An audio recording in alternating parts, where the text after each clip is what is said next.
صار موضوع بسيط جدا، لكن في ناس تحب تثير الموضوع. لكن معانا واحد كان موجود في قلب الحدث يوضح لنا وش اللي صار اليوم. خالد، هلا والله هلا. وش صار اليوم مع كهرباء؟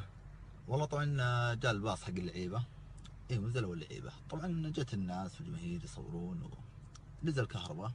الا جاء واحد يمشي، كان معاه جواله يصور. طبعا جاب باسلوب يعني نرفز صراحه، يعني يا كهرباء ايش شعورك وانت الحين المركز الرابع؟ هي يضحك.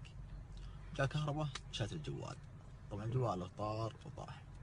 بس المقطع اللي طلع بدون الكلام، لانه هو قص الكلام بعد اللي بدايه قص الكلام يعني. انا ما سمعته وتكلم على النادي وتكلم على كهرباء. هو اللي هو تكلم ايش شعورك والحين الاتحاد المركز الرابع ما ادري ايش، يعني جالس يضحك وينرفز بكهرباء.